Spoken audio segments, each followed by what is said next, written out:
नमस्कार दोस्तों, मैं योगेश आपका स्वागत करता हूँ मेरी चैनल हेलो साहित्य में। Cultural studies for UGC NET JRF SET GATE के जो दूसरा पार्ट है उसमें हम आज बात करने वाले हैं दूसरे एक इम्पॉर्टेंट क्रिटिक ईपी थॉम्सन की।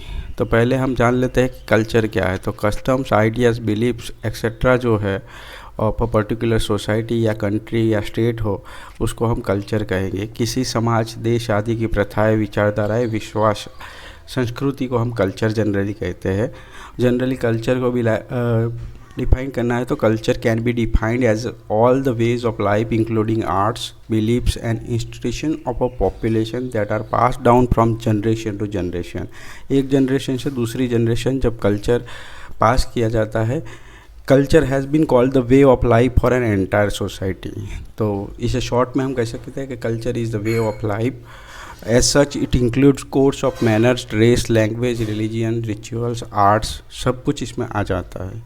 तो मैथ्यू आर्नल्ड जो एक रिनाउंड क्रिटिक है, उन्होंने कल्चर की डेफिनेशन देते हुए कहा है, culture is a study in perfection in making things better than they are, moved by the moral and social passion for doing good. He notes that religion suggests that the kingdom of God is within you, so culture places perfection in an internal condition. तो short में उस definition को याद करना है तो उनका कहना है कि कल्चर का मतलब ये है कि स्टडी ऑफ परफेक्शन। अब हम बात करने वाले हैं राइटर जो है एडवर्ड पामर थॉम्सन, जिनका जन्म 3 फरवरी 1924 को हुआ है और उनकी मृत्यु 28 अगस्त 1993 में हुई है। ये आप उनकी फ़ोटो देख सकते हैं। Edward Palmer Thompson was an English historian, writer, socialist and peace campaigner. He is best known today for his historical work, that is the making of the English working class. ये सबसे बहुत important work है, the making of the English working class, जो 1963 में publish हुआ था। तो आपको ईयर याद रखना है और the making of the English working class ये उनका मेजर वर्क है। Thompson publish biographies of William Morris जो 1955 में हुई थी और दूसरी है बायोग्राफी जो 1993 में हुई थी विलियम ब्लैक पे। उन्होंने रोमांटिक राइटर पे बहुत सारा वर्क किया है एंड वो जर्नलिस्ट और एसेइस्ट भी थे और उन्होंने एक नॉवेल भी पब्लिश की है, साइकोस paper and a collection of poetry भी उनका एक पोइट्री का कलेक्शन पब्लिश हुआ है। तो आपको याद रखना है कि जो 2 बायोग्राफी है उसमें विलियम मॉरिस और दूसरा नाम है विलियम ब्लैक। तो एक क्वेश्चन है नेट की एग्ज़ाम में आ सकते हैं। उनके वर्क्स है उसकी आप कॉपी देख सकते हैं, the making of the English working class. फिर विलियम मॉरिस की जो बायोग्राफी है, विलियम ब्लैक की बायोग्राफी है द न्यू रीजनर। ये एक जनरल है जिसको एडिट किया था ईपी थॉम्सन ने, तो ये आपको याद रखना है। कस्टम्स इन कॉमन, ये भी ईपी थॉम्सन का एक इम्पॉर्टेंट वर्क है।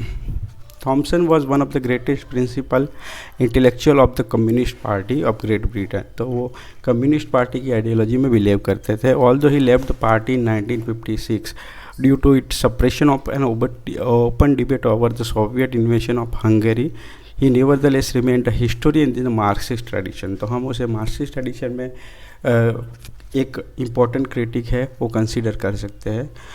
और 20वीं सेंचुरी की जो इम्पोर्टेंट राइटर है उसमें उनका नाम सबसे आगे आता है।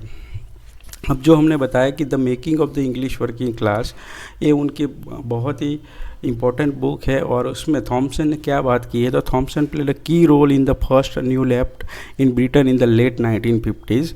He was a vociferous left-wing socialist critic of the Labour government of the 1964 to 17 and 1974 to 79, and early and constant supporter of the campaigner for nuclear disarmament, becoming during the 1987 the leading intellectual light of the movement against nuclear weapons in Europe. तो ये भी आपको याद रखना है। New left है वो एक मूवमेंट थी इंग्लैंड की, तो वो भी आपको याद रखना है क्योंकि यूजीसी नेट में इसके जो क्वेश्चन है वो आपको बार बार पूछे गए हैं।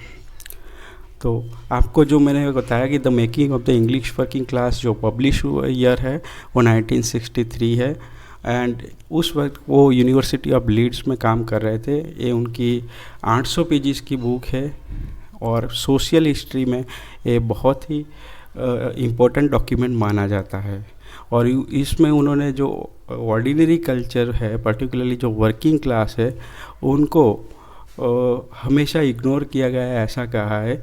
और जो फर्स्ट वर्किंग क्लास है उनको हमेशा से हिस्ट्री में से हमने भुला दिया है, ऐसी उन्होंने बात की है। तो ये आपको उसकी particularly the making of the English working class है, उस बुक की समरी है और आपको पढ़नी है। अगर बुक पूरी पढ़े तो वो अच्छा रहेगा। ठीक है, तो मैं उम्मीद करता हूँ कि आपको ये वीडियो समझ आया होगा। Thank you.